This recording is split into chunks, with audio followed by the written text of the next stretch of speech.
Influencing popular culture, politics, and everything in between. The local station takes you ringside as we discuss the crazy world that is professional wrestling. This is Going Ringside with the local station. Hello, and thank you for joining us today for Going Ringside. I'm your host, Scott Johnson. Coming off a huge week last week with two shows, two megastars in Mick Foley, as good as it gets, and then Linda McMahon, who I don't think has ever been on a pro wrestling podcast ever, nor will she ever be again, likely. We got her here on Going Ringside. Go check it out right now. Fixing my earpiece right now. Sorry about that. But this was just a huge week, and I needed to document it because something happened last week. If you don't follow politics, let me explain. It's just culturally significant for wrestling, I think. And that would be what happened at the Republican National Convention in Milwaukee. I was there all week in my other job as a journalist and host of Going Ringside. Now, this episode is not political. I don't mean it to sound that way. We are not here to talk about politics or endorse one person or the other. But I couldn't let this just happen and we not talk about it here on Going Ringside. Something fascinating culturally happened at the Republican National Convention last week, which involved pro wrestling. And I'm just going to show the speeches today that were given by Linda McMahon, Hulk Hogan, and Dana White. Like the former head of WWE, the current head of UFC, and the Hulkster. Like what is this? How is wrestling and UFC making that much of an impact culturally as to at one of the major party conventions, these were the headliners on the final night, the biggest night with the most viewers. I was like, this is just fascinating, and I wanted to go through that here and document this. Once again, I'll say this throughout the show, this is not meant to be political, but you will hear political speeches, because these three are endorsing Trump. That's why they were speaking. Those are the speeches we hear. I'm not showing them to you to do politics or sway you one way or the other. That's not what this show is about. I just wanted to document what happened, because it's just fascinating that pro wrestling and UFC to a point are such a big deal in society that they would impact politics in such a way. And I want to talk to you about how we got here, because something else was happening specifically about Going Ringside that I want to bring up. Because I'm wondering, and I still honestly don't know if Going Ringside impacted the Republican National Convention. Let me explain it and let me back it up. About 8 months ago, I decided let's do an episode on former President Trump's history in pro wrestling. As you know, if you saw the show or you follow it, he hosted 3 WrestleManias. He's in the Hall of Fame. He really had a 25-year relationship with WWE and then eventually put Linda McMahon in his cabinet as the head of the Small Business Administration. We talk about all that on the last episode with Linda because she was our guest. And so he had that huge relationship, and now he's got a big relationship with UFC. He's always hanging out with guys like Dana White and Kid Rock at these UFC fights. We put it on the news sometimes. So I thought that was interesting, and we did a whole episode on it. This is the interesting part. So in a minute, I'm going to play a clip for you. So at the end of that show, because for more than a year, I've been trying to get former President Trump to come on Going Ringside and talk to us about his history in wrestling. I'm still working on that, by the way. We'll let you know if I get the interview. And at the end of the show, I did kind of a video invite to the former president. I said, former President Trump, this is an open invitation. If you would like to come on our show and talk about anything but politics, wrestling, UFC, we'd like to hear about it in your time with the Hulkster and the McMahons and Dana White and why you hang out with Kid Rock. This was literally 8 months ago. Fast forward to this past week, the same people I name in the clip I'm about to show you are the people who were the headliners on the final night of the convention. If you don't believe me, watch this clip from 8 months ago that I put on YouTube. I'll explain to you why I wonder if it influenced the RNC after we play it for you. Here's that clip.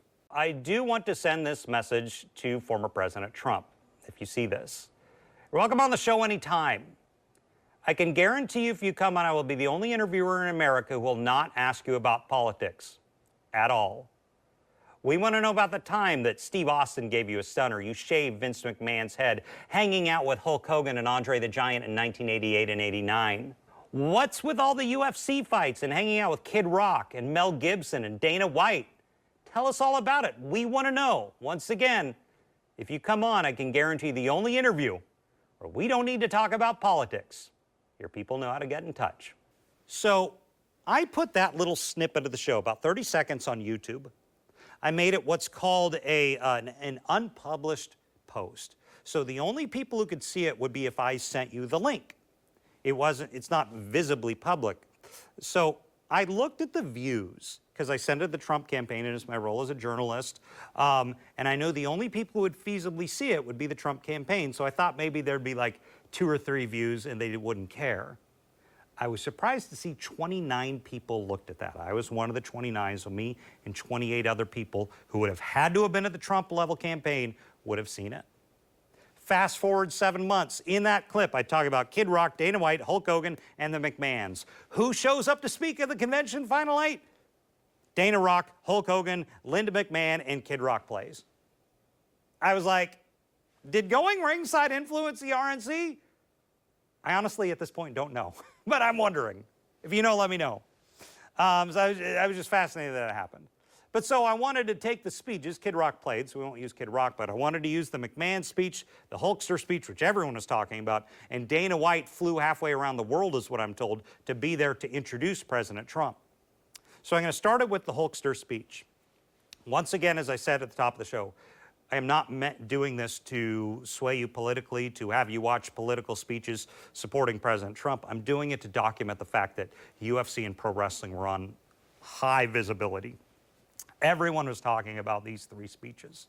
So that's why I want to show it, to document what I think is almost history in the world of pro wrestling and UFC, to have this at a major party convention. And who knows, we'll see next month if the Democrats follow suit. I'm kind of curious. But so let's start it. First clip, the Hulkster going in front of the RNC, getting political for, I think, the first time I've ever seen it. Now, he's made some comments in the past, kind of in kayfabe joking, I'm going to run for president. But this is the first time he's actually spoken politically that I recall. And he goes out to the RNC. This is his speech.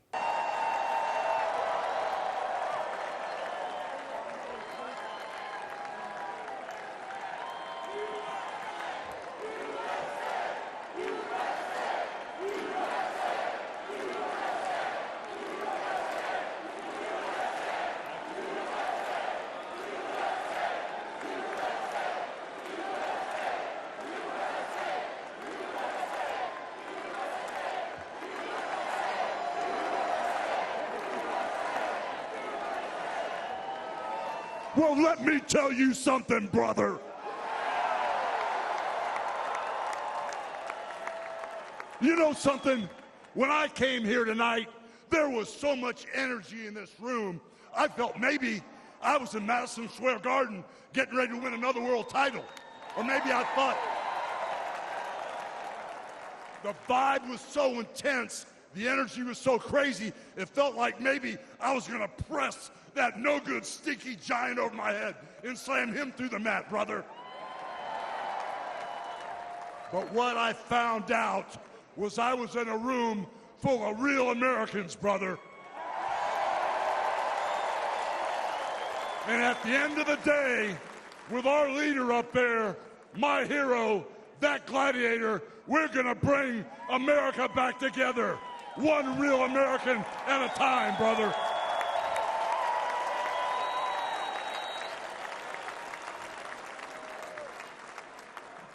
You know something? I've seen some great tag teams in my time. Hulk Hogan and, ooh, yeah, the Macho Man Randy Savage. But you know something? I see the greatest tag team of my life standing upon us, getting ready to straighten this country out for all the real Americans.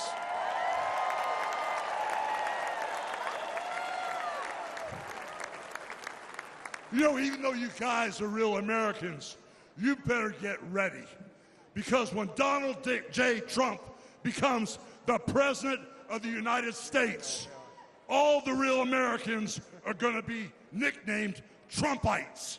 Because all the Trumpites are going to be running wild for 4 years.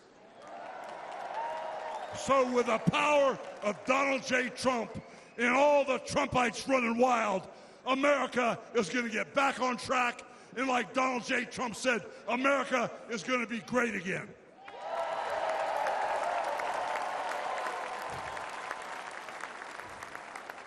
You know, when I look out and I see all the real Americans, I think about how Donald Trump, his family was compromised.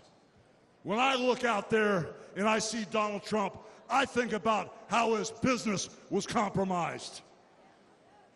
But what happened last week when they took a shot at my hero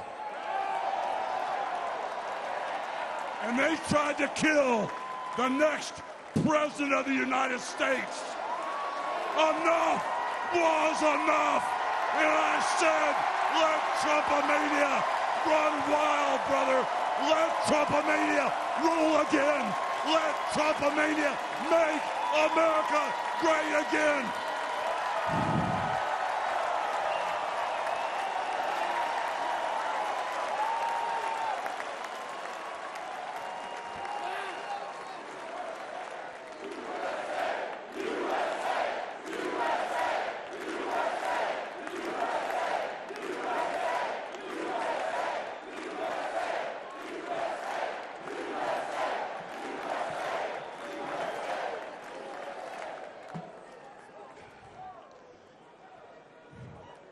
You know something, Trumpites? I didn't come here as Hulk Hogan, but I just had to give you a little taste. You know, my name is Terry Bollea. And as an entertainer, I love you too. And as an entertainer, I tried to stay out of politics. But after everything that's happened to our country over the past 4 years, and everything that happened last weekend, I can no longer stay silent.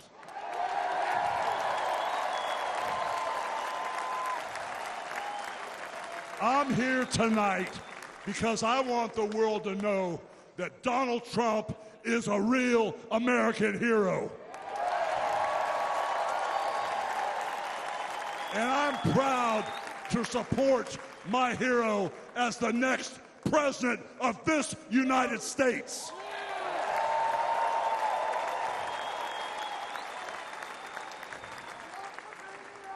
You know, guys, I've known Donald Trump for over 35 years. You know, hold on a second, hold on. I just had a flashback. Man. This is really tripping. You know, the last time I was up on stage, Donald Trump was sitting at ringside at the Trump Plaza. I was bleeding like a pig, and I won the world title right in front of Donald J. Trump. And you know something? He's gonna win in November, and we're all gonna be champions again when he wins.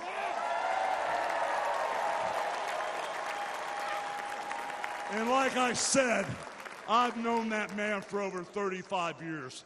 And he's always been the biggest patriot, and he still is. He's always told you exactly what he thought, and he still does, brother. And no matter the odds, he always finds a way to win. And when he's back in our White House, America is going to start winning again.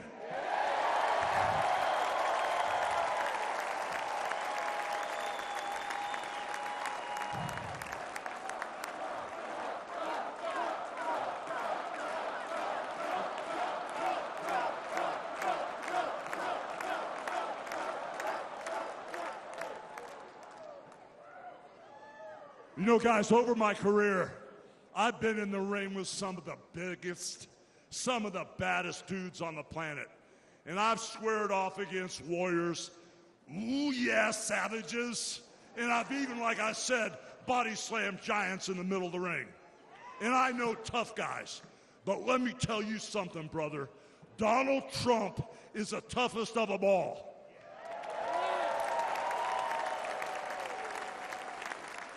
They've thrown everything at Donald Trump. All the investigations, the impeachments, the court cases, and he's still standing and kicking their butts.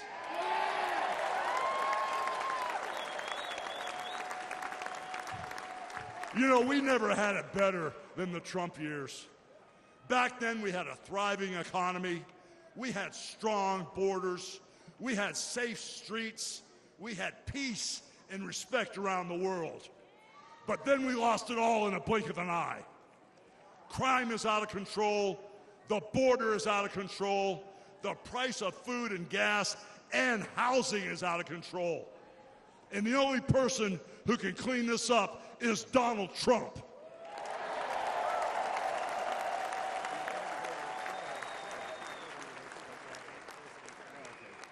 You know, guys, I really, really love this country. And I've lived the American dream. And I want my kids, your kids, and all those little teeny Hulkamaniacs out there to live the American dream too.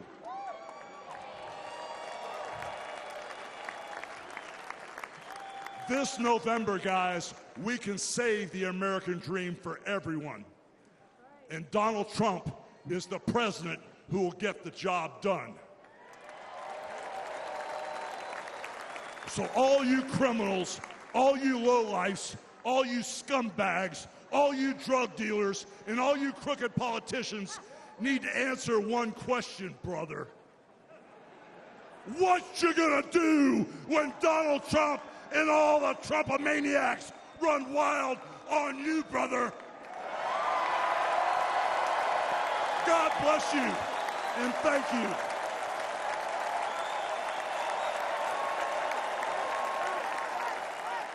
So I want to tell a story about the Hulkster. So I was at the RNC out front doing a broadcast for the news when the Hulkster spoke. I was in front of the arena, I wasn't inside. I was inside for a lot of it, but not at the time the Hulkster spoke. A lot of people outside, and there's monitors everywhere in Milwaukee showing what's going on inside the convention. It's at restaurants, it's where people are sitting, cops are out there, a lot of cops. And no one's really paying attention to them. If you were interested, you'd go in to watch it. But when the Hulkster went on stage, there were probably 200 or 300 people outside. Everyone stopped and went to a monitor. I noticed specifically all the cops immediately turned and go watch on the monitor because they all wanted to watch the Hulkster. It shows how big of a person he is. I argued to my crew there, I think President Trump, or former President Trump, might be the most recognizable person on the planet. I argued Hulk Hogan is the second most recognizable. He's not been an active wrestler in recent years, but he is immediately identifiable in any country in the world. I have a coworker from Egypt, originally from Egypt. He says, I grew up on Hulk Hogan. We all loved Hulk Hogan. Anywhere on the planet, they know the Hulkster. And it was fascinating to watch when he took the stage. Everyone flocked to the monitors who was outside the arena to see him speak. One of the other speeches from the woman we had on the show last week, that would be Linda McMahon, former CEO of WWE alongside her husband Vince. I'm not going to get into their marital issues. We've covered that a lot on the podcast. That's not what I want to talk about. But she served in the cabinet for former President Trump as the head of the Small Business Administration. An actual wrestling person was in the presidential cabinet, Linda McMahon. So she was invited back. She is very close. She was sitting with President Trump, former President Trump. I saw some of the campaign right next to him during the RNC. So she's very tight with the Trumps. And still one of the biggest donors, and she talks a little about that in the last episode, what she does now. But this is her speech at the RNC. Here is Linda McMahon. Ladies and gentlemen, please welcome the 25th Administrator of the United States Small Business Administration, Linda McMahon.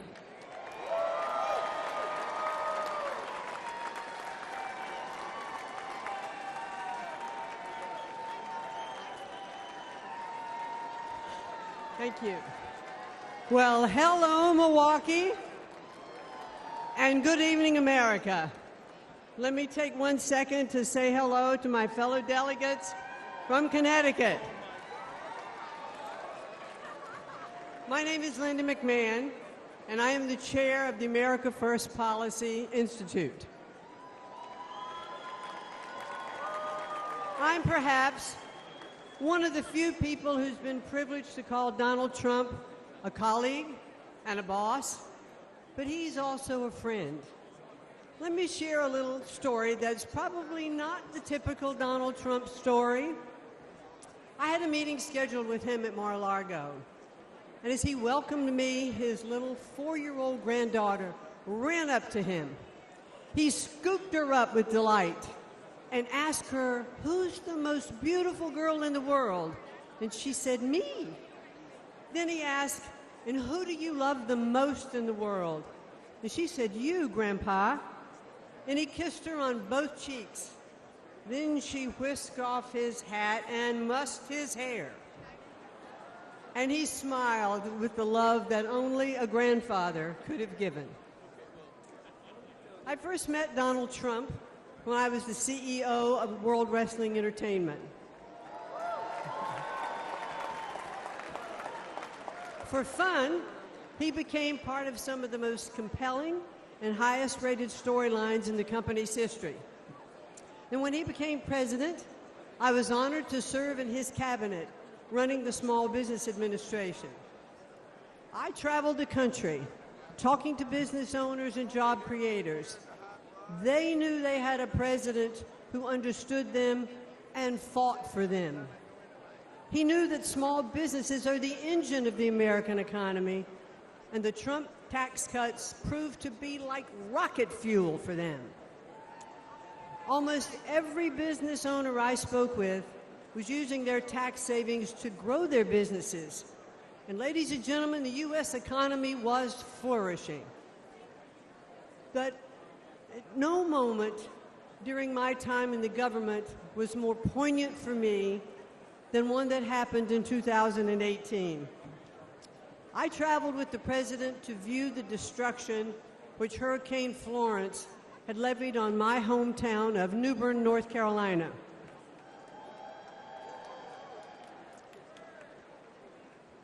I stepped off of Air Force One and walked side by side with the President of the United States through the hangar where my father had been a shop foreman and my mom had been a budget analyst.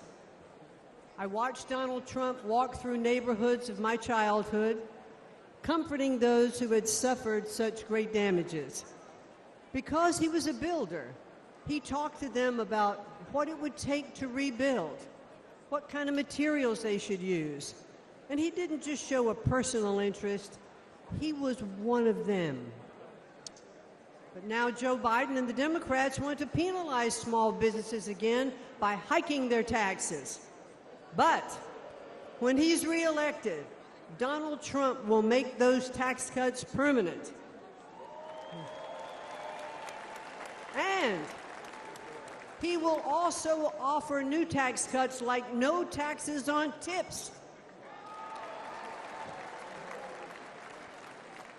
Instead of taxing American companies, Donald Trump put tariffs on China that raised billions of dollars and protected American industries. And if reelected, he'll do it again. President Trump is a job creator and the best friend American workers have ever had in the White House. He is a champion of the forgotten men and women, as I have experienced firsthand. But the media doesn't like to acknowledge that very often. Donald Trump is not only a fighter, ladies and gentlemen, he is a good man.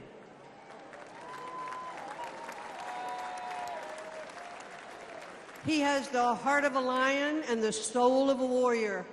And I believe that if necessary, he would stand at the gates of hell to defend our country.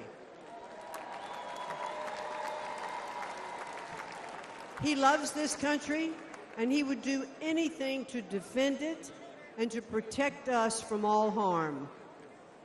I am confident that he will make America great again. And why? Because he did it before. So I ask all of you here tonight, and those of you who are watching from home, to re-elect Donald J. Trump as the 47th President of the United States. Thank you, and good night. And so that was Linda McMahon, served in the Trump cabinet, and one other guy they brought in, not from WWE, but he's from UFC, which, as you know, if you followed our show, is merged with WWE. UFC and WWE are one company now under the title TKO. Now, it would be the UFC head man Dana White So the story is Dana White flew from halfway around the world to be there to introduce the man he calls his friend, former President Trump.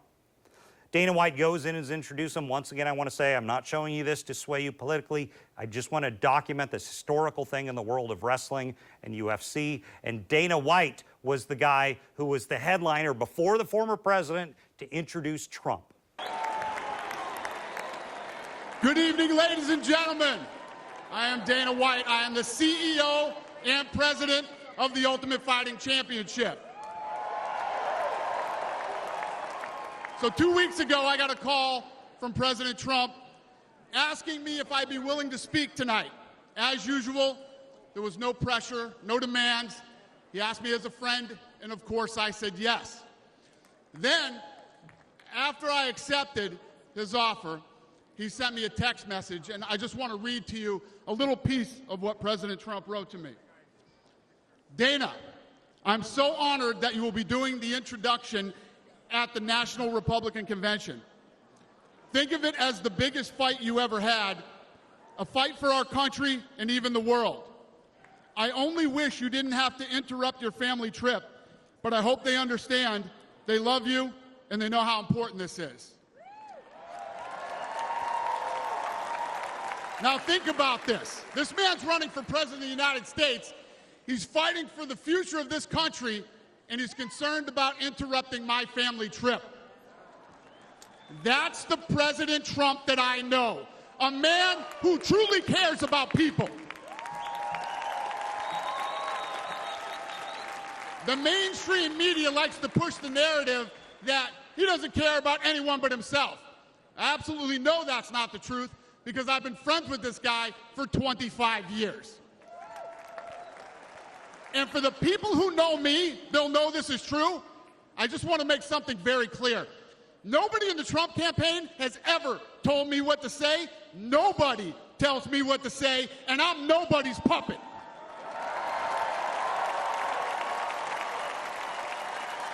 And I'm not telling you what to think. I'm telling you what I know. And I know President Trump. I know President Trump is a fighter. I've been saying this since 2015. Now look at what's happened over the last 10 years. We have all seen it with our own eyes. I'm in the tough guy business, and this man is the toughest, most resilient human being that I've ever met in my life. The higher the stakes, the harder he fights, and this guy never, ever gives up. So what's at stake here? The answer is in President Trump's text, and I quote, "A fight for our country." I know why he's running for president again. Why else would he put himself through everything he's dealt with just to get back here? We all know he doesn't need this. This guy's got a great life, he has a beautiful family, and he has achieved everything that you could possibly achieve in life. I know President Trump is literally putting his life on the line for something bigger than himself, and he's willing to risk it all because he loves this country.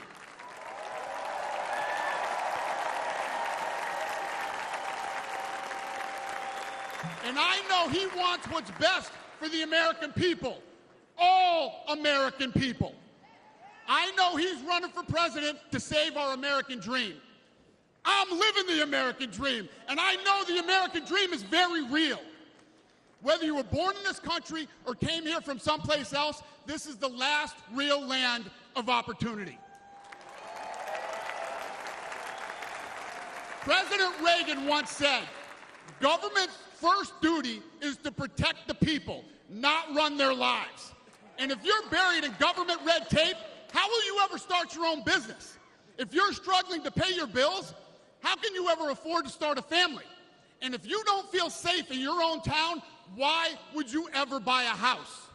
I know that President Trump is fighting to save the American dream, and that's what's at stake in this election. We are choosing who we want to lead us in this fight. I know President Trump is a proven leader, a fearless leader, and this country was in a much better place when he was in the Oval Office. In my mind, the choice is clear. But this election, we all get to choose. I know I'm going to choose strength and security. I know I'm going to choose opportunity and prosperity. I know I'm going to choose real American leadership and a real American badass.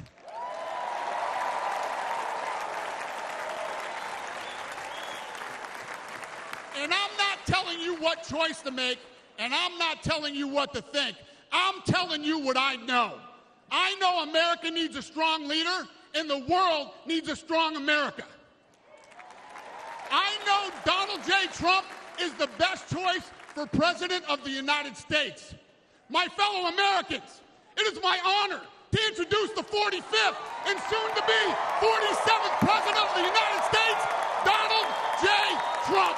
So those were the three speeches that I wanted to show you. One other guy who was there, and we're going to have on next week, is Mayor Glenn Jacobs. You knew better as Kane out of Tennessee. He was a big role there, and we're going to talk to Kane next week on the show, so stay tuned for that.